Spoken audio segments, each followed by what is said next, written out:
things before we move in. We will be in Hebrews 12 in just a moment if you want to be turning there. One has to do with the study plan books and the study plan itself and the prayer plan that goes along with it. Don't forget these cards are out here, and this is the prayer schedule card.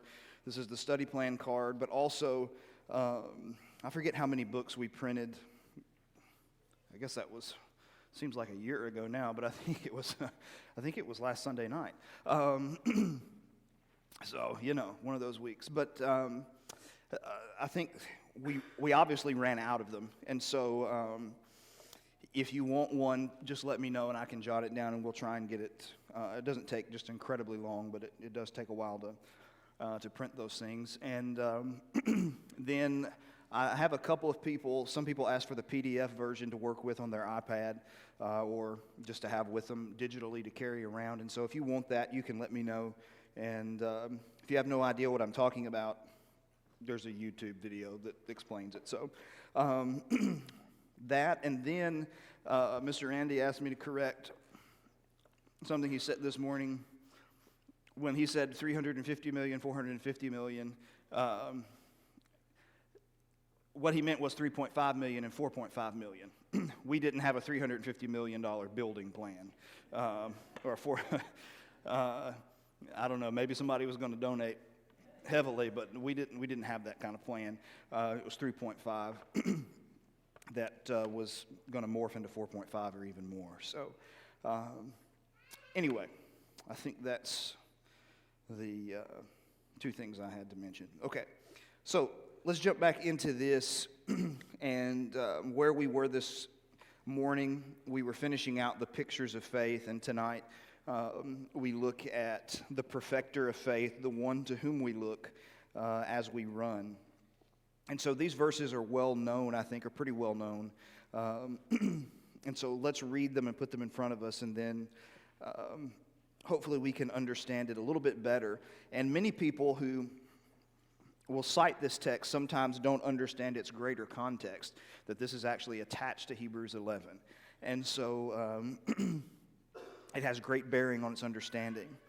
He says, "Therefore, since we are surrounded by so great a cloud of witnesses, let us also lay aside every weight and sin which clings so closely, and let us run with endurance the race that is set before us, looking to Jesus, the founder and perfecter of our faith, who for the joy that was set before him endured the cross, despising the shame, and is seated at the right hand of the throne of God." And so as we think about what is being said here, this is actually the climax of everything Hebrews 11 is about. Okay? Whereas in chapter 10, he starts and says, look, we can't turn back on Christ. That cannot happen. Okay? And I don't think that, I'm persuaded better things about you. We're not the kind of people who draw back. But he's encouraging them not to draw back, and then he leads them into basically a Bible study where he starts in Genesis and just walks his way through individual people who were characters of faith and exhibited an enduring and living faith. And since we've been through that, then he then turns, and you notice that the very first word is therefore. It's a connecting term. So it's pulling everything that's been said before and condensing down to this main point that he is trying to drive home. So as we look at this, we see that we are persuaded that faith can be lived. Listen to what he says. "Since we are surrounded by so great a cloud of witnesses." Cloud is an old term in Greek speaking to describe a bunch of people, okay? A host, a large number of people. So there's nothing necessarily mythical or mystical about the cloud. It's just an expression to say a whole bunch of them, okay? So since we are surrounded by so great a cloud of witnesses.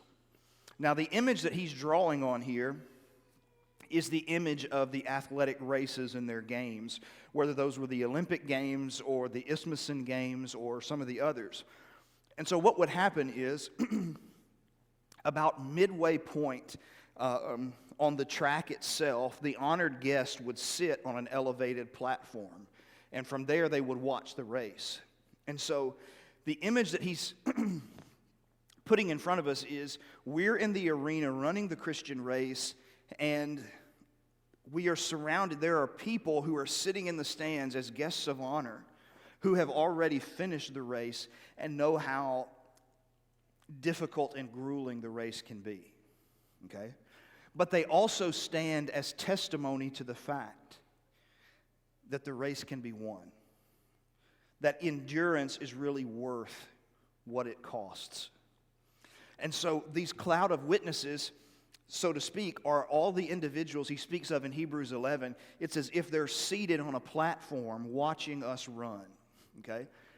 Now, by that, don't read too much into that image.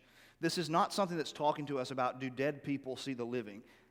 Paul, or whoever is writing Hebrews, does not have that in mind. Okay? He's using a figurative expression. Okay? And so when we look, what he's saying is you can look basically, well, let's just summarize it this way. If he's saying it to us, he's saying this. You can look to the Bible and you can have multitudes of witnesses and people that prove that this thing can be done. That you can endure in your faith regardless of what life throws at you. And so you have to be persuaded of that fact, though.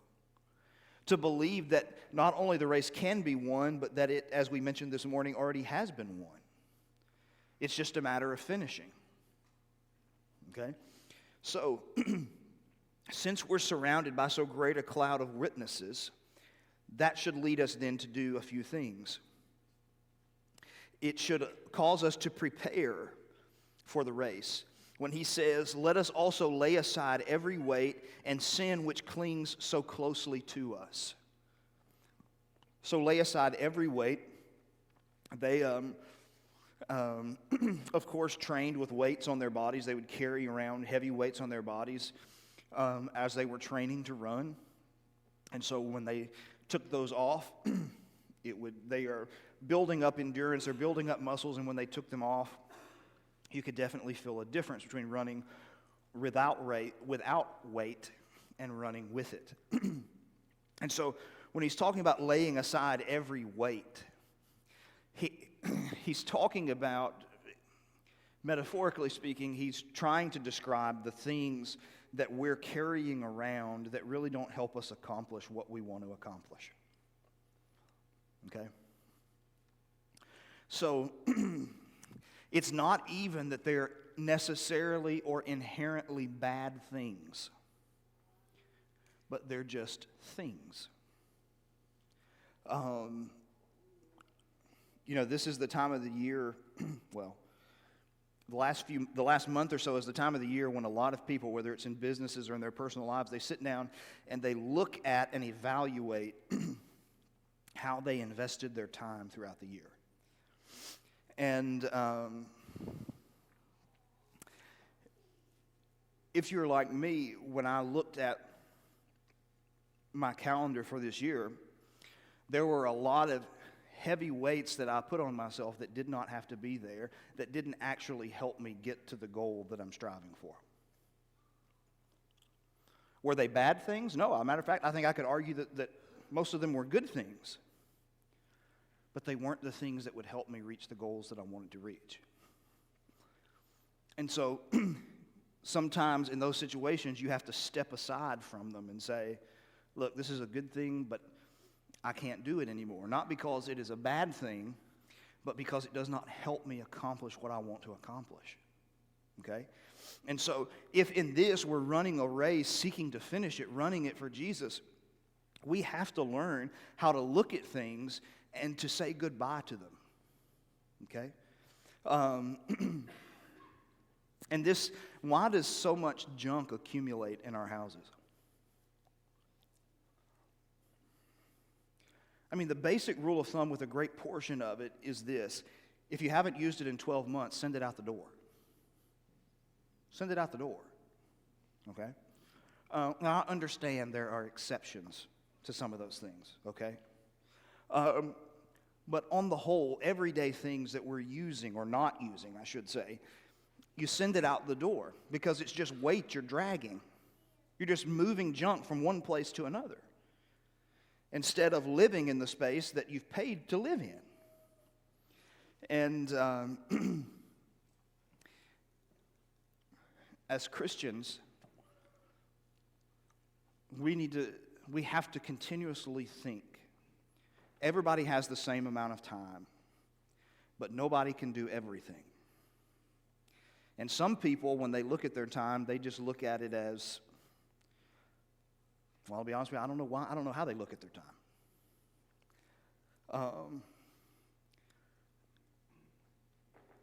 But the way that we have to look at time is that certain time we have is limited.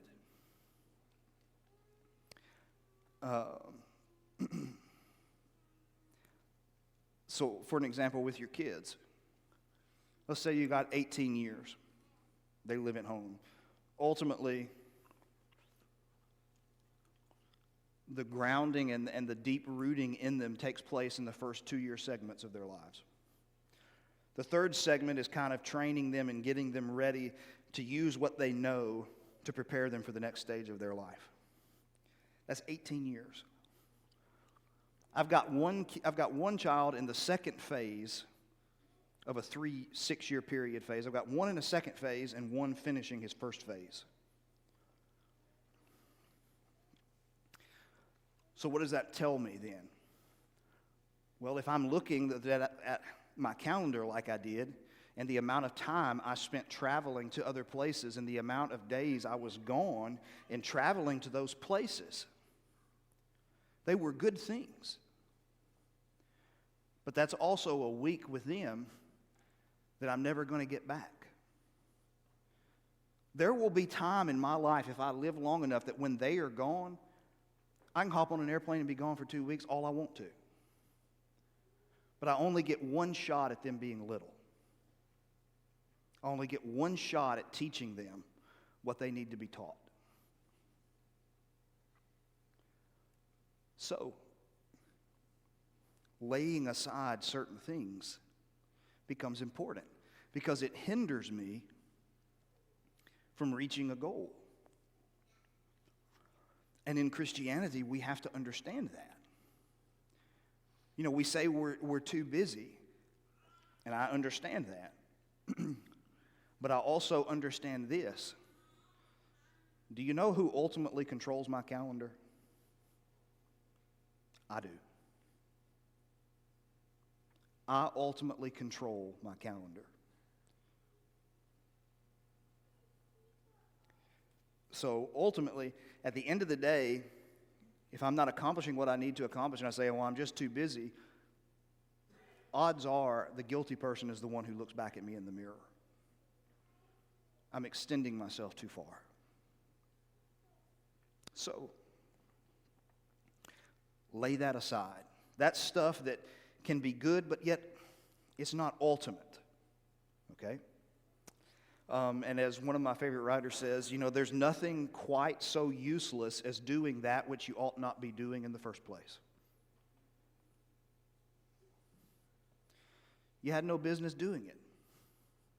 Learning to be focused at what only you can do and can do at a high level and do it at a high level very well, and let other people attack the areas in which they are gifted and competent and let them do that well. And ultimately you'll end up making some progress. But anyway, so there's that side. Then he says, not just lay aside every weight, but also the sin which clings so closely to us. So what is it that's hindering us, that's causing us to sin? Well, I can imagine for many people, we're probably looking at things on our phones we don't need to be looking at. We're doing things with our phone we don't need to be doing.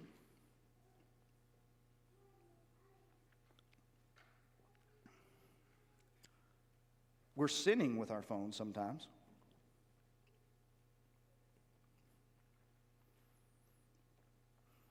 You know, they still make old flip phones. You know that?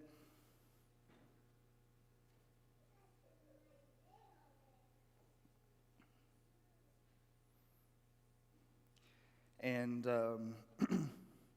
it's okay to cut streaming services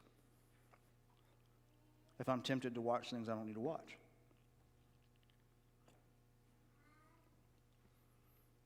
To lay aside the things that keep me from God.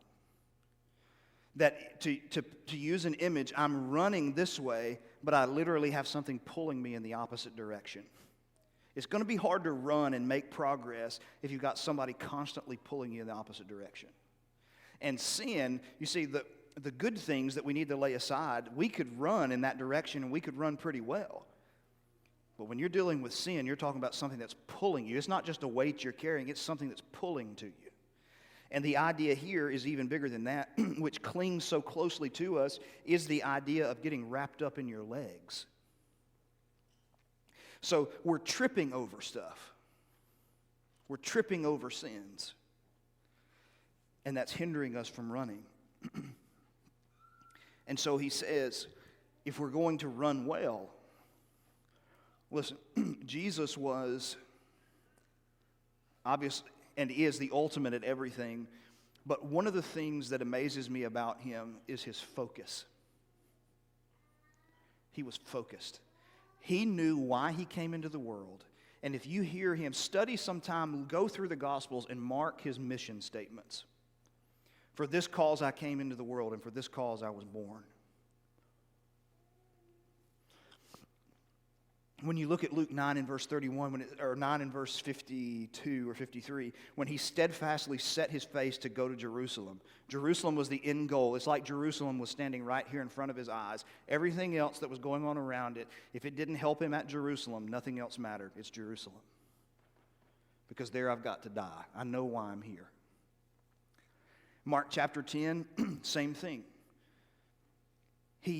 They're on their way to Jerusalem, and the Bible says that the disciples stand back and they marvel. They're amazed at his focus, his intensity of what it is he wants to accomplish. And that is, when you look at his mission statements, he wanted to seek and save the lost. He wanted to always do the things that pleased his Father. And ultimately, he wanted to give his life. That's what he did. And you can even see times where Jesus laid aside good things. Excuse me. In Mark chapter 1, Jesus has a great group of people gathering around him. And he goes out, Mark 1:35, early in the morning by himself into the wilderness and prays. And the disciples come to him and say, look, we've got a bunch of people. You've healed a bunch of people last night, and a large crowd is looking for you. So if you're thinking about, okay, I've got a movement I'm trying to start. Okay, in this city, tons of people are coming to me. What would you do if you heard a large crowd is seeking you? Go to where they want you. That's not what Jesus does. Because his goal was not to look at and get a large crowd following. He said, we're going to the next city because I must preach the gospel in that city. His goal was to preach and to reach Israel. So he couldn't just anchor down in one place. He looked at things that were good, but had to lay them aside as they didn't help him. Then, as it continues to go forward, there's the call for perseverance, which is the real idea here. And he says, let us lay aside those things and let us run with endurance the race that is set before us. Running with endurance. The idea of staying underneath a load even though it's heavy. The idea of rising up even though everything inside of you is saying to stop.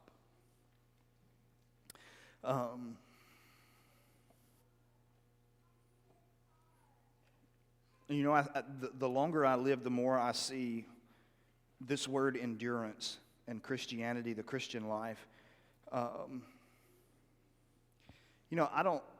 It's been a pretty long time now since I decided I wanted to spend my life preaching. So I'm not exactly sure now all of those reasons. I know some of them weren't right.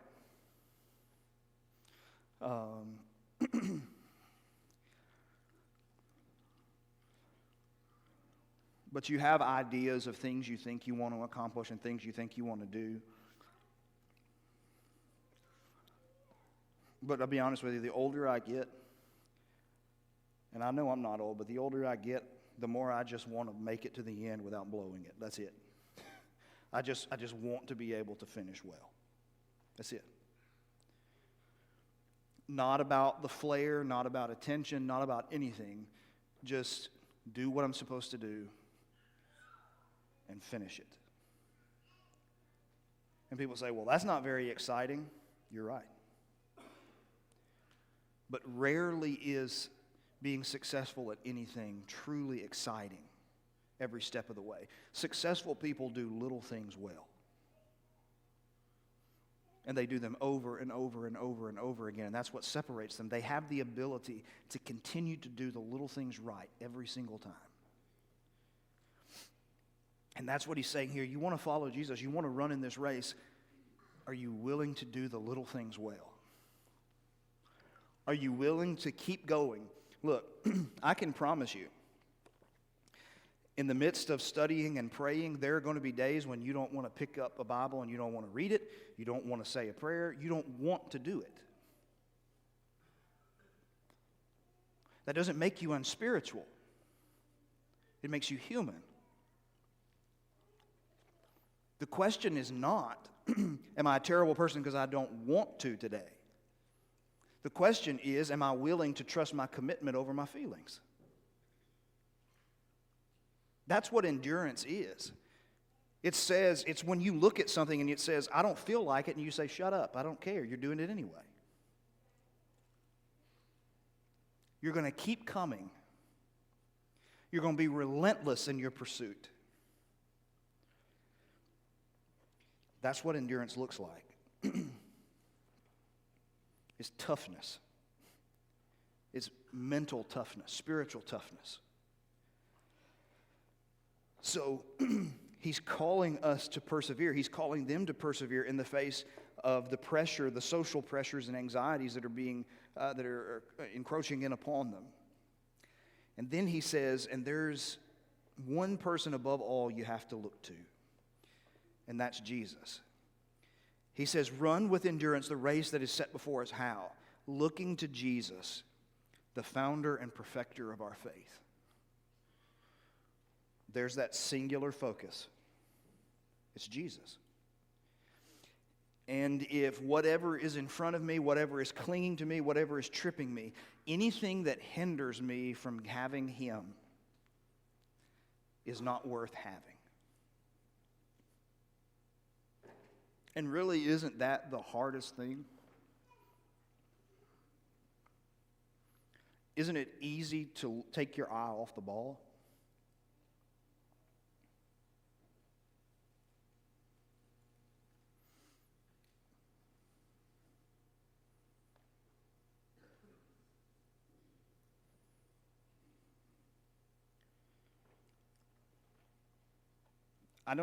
I can't speak for other people, so that's why I have to I can only use myself here. I am by nature extremely competitive. I don't like losing. Okay? People say, why don't you take any game serious? Because I know what happens when I take it seriously. I don't like losing. I don't like being beaten. I don't like somebody. So I say that to say this.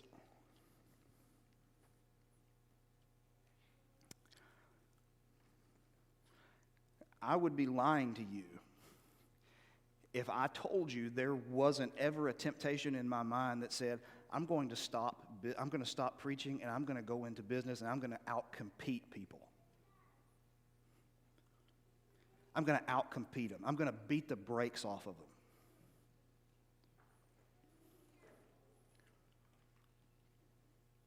And I'm going to make more money than I could spend in a lifetime.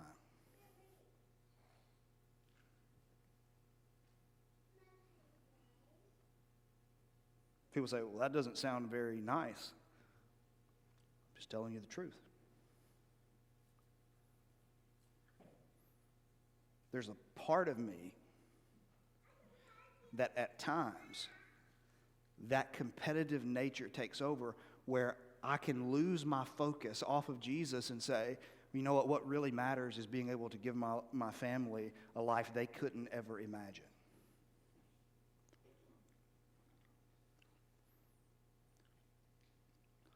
But if at the end of the day, it takes me away from my family to give them a life they can't imagine, it's not a life worth having. It is easy to lose your focus. That's why the imperative of keeping Jesus in front of you is what keeps you focused. As long as you stay focused on Him, all the things that you think matter really don't matter. He has a way of recalibrating and refocusing. And that's not in any way, by the way, saying that anybody who is a successful business person is bad. That's not a way of saying that. Okay? For me, it is a temptation because I grew up very poor. Okay? And so the temptation for me is to say, is to remember the amount of people who looked at me and looked at my brother and said we'd never amount to anything, and the emphasis is to go and make more money every month than they make in a year. To take it and to shove it in their face. That's a sinful inclination that I have within inside of me. That's why some of those things can be more tempting to me than they can be to other people. That's something that if I don't watch myself, I can get tripped up on.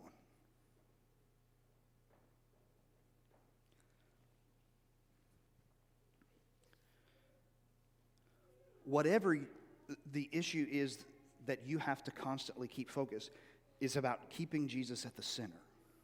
The word translated looking here literally means to stare away from everything else and to focus solely with laser intensity on Jesus. That's it. To not see anything, that Jesus becomes so big in your eyes you can't see anything else.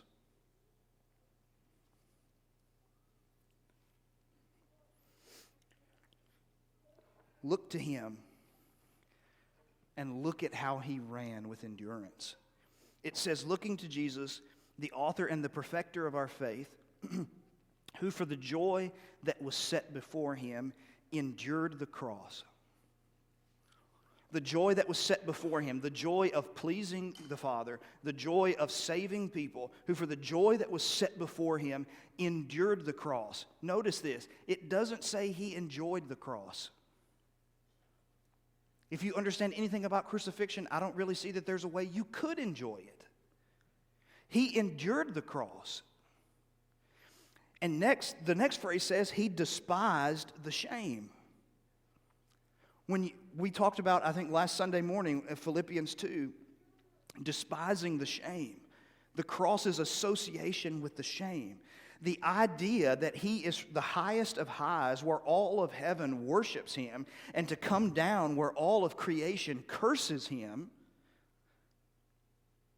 that thought, He despised it. He despised that.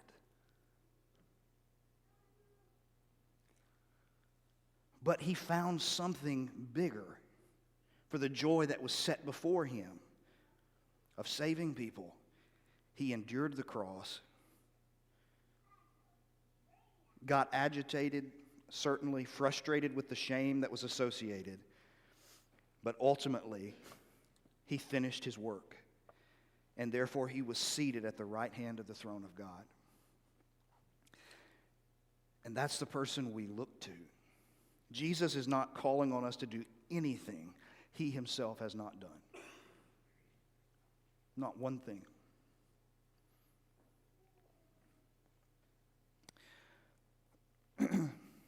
So I want us to close my thinking going back to this idea of focus. So when I was growing up, we watched movies a lot. Many times the same ones over and over. I think I've said before, I don't remember what I say where half the time. But anyway, so if I just repeat myself, then just forgive me.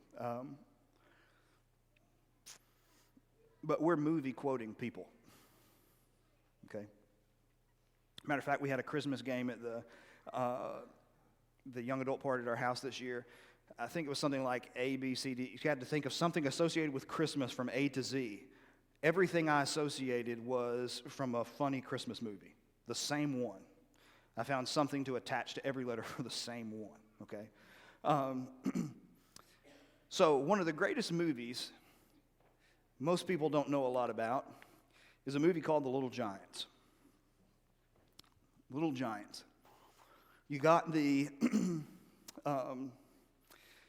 basically you've got the really good athletes in a town versus the ones that nobody wanted. And so the kids that didn't make the team, they form a team called the Giants. The others are the Cowboys. And they are going to have this big showdown in town where everybody's going to come and they're going to figure out whoever wins the game will represent the town in the local or in the district league. And so on the Giants team, there's this kid named Johnny who throughout the movies kind of reserved. You get the notion throughout the movie that his dad is a businessman. He travels quite a bit. He's always catching cabs to the airport, packing his bags, things along that line. And so the day comes for the game. And, the first half they're getting absolutely destroyed.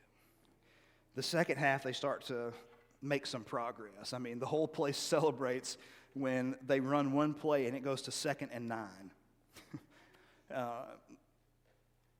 They gained a yard. Like the whole place celebrates over a yard.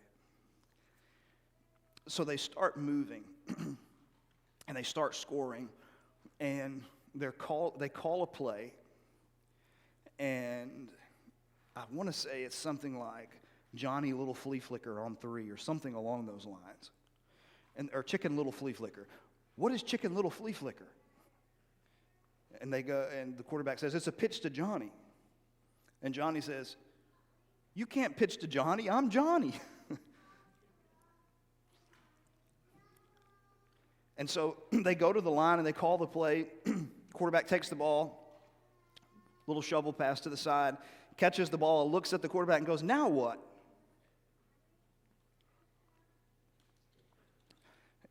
But as that is taking place, you can see this cab pull up, and the dad gets out and grabs all his bags that he's been at the airport with. He's still in his suit, and he's running toward the end of the end zone, and he's standing there because he's caught an earlier flight to watch his son play in the game.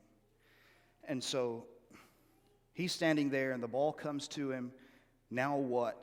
And then the quarterback points up and says, and just points back at his dad and says, just run to him. Just run to him. And the kid does every evasive maneuver possible. Gets across the goal line, drops the ball, jumps into his arms, and just is happy his dad is there. Whenever I read Hebrews 12, 1 and 2, that's what I think about every time. Looking to Jesus. Block out all the noise. Block out all the people. Nothing is keeping me from getting to him. That's what faith is. I got to have him. And if I can't have him, nothing else matters. So, as we think about faith, that's what we're being called to take God at his word, that in no way is he deceiving us. He's only seeking to help us. Maybe somebody tonight needs to enter into the race, the Christian race, with a penitent faith, confessing Christ to be immersed in water for the forgiveness of your sins. Or maybe we have run, but we have stopped, or we have not continued to run as we should. We would love to pray together and help one another along those lines. If we can help you tonight, let us know as we stand and sing this song.